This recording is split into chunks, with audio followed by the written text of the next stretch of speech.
NTM நலம் தரும் மருந்து. இறை வார்த்தையே நம் வாழ்வின் அருமருந்து. வழங்குபவர் அருட்பணி குழந்தை இயேசு. லைக் பண்ணுங்க, சப்ஸ்கிரைப் பண்ணுங்க, இறை வார்த்தையை ஷேர் பண்ணுங்க. உங்கள் வாழ்க்கை வளமாக நலமாக இருக்கும்.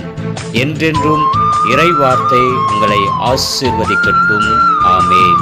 ஜெப உதவிக்கு 7094158007 என்ற எண்ணிற்கு அழைக்கவும்.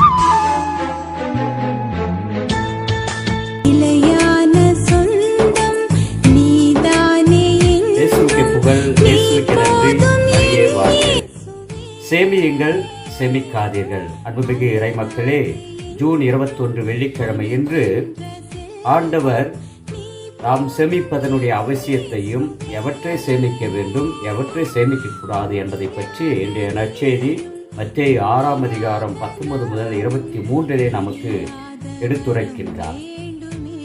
சேமியுங்கள், நம்மை சேமிக்க சொல்கின்றார்.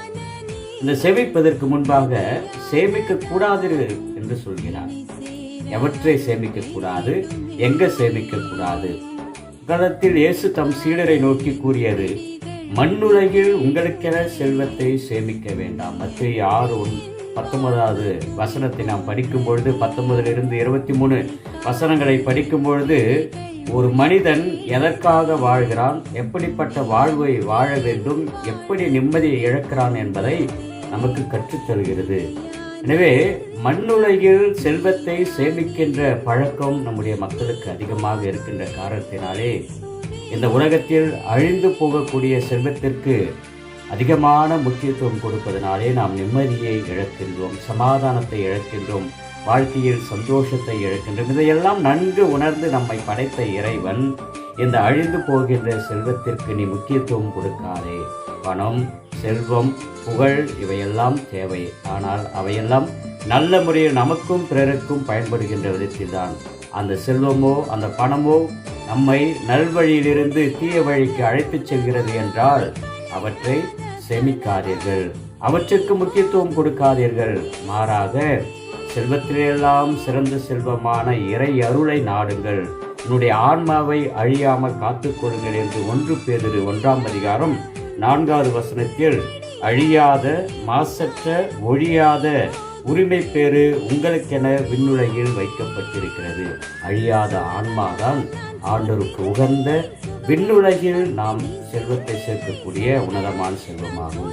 நாம் வாழ்வது மட்டும் இந்த மண்ணுலக சார்ந்த, இந்த மண்ணை சார்ந்த வாழ்க்கை மட்டும் கிடையாது. ஒவ்வொரு ஆன்மாவும், ஒவ்வொரு மனித வாழ்வும் நிறைவு பெறுவது ஆண்டவரோடு விண்ணக வாழ்வு.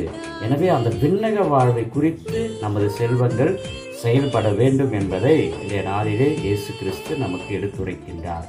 அதிகமான மண்ணுலகை சார்ந்த செல்வங்களை பற்றி நாம் கவலைப்படாமல் விண்ணுலகில் நிலை வாழ்வை குறித்து, அந்த நிறைவான செல்வமான ஆண்டவரோடு ஐக்கியமாகின்ற அந்த செல்வத்தை நாம் நாடி செல்வோம். அதற்காக அந்த நேரத்திலே மன்றாடுவோம்.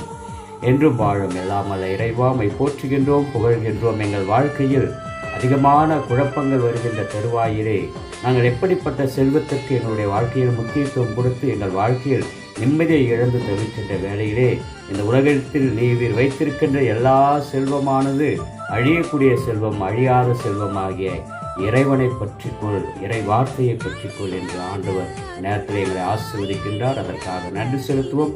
அழியாத செல்வமாகிய உண்மையை நாங்கள் பற்றி மனமகிழ்வுடன் வாழ எங்களை ஆசீர்வதியும். ஆமேன். எல்லாம் அல்ல இறைவன், தந்தை, மகன், தூய ஆவியானவர் நாம் ஒவ்வொருவரையும் ஆசீர்வதித்து நமது மனதில் இருக்கின்ற மன்றாட்டுக்களை கனிவுடன் ஆசீர்வதித்து புனிதப்படுத்துவாராக. ஆமேன்.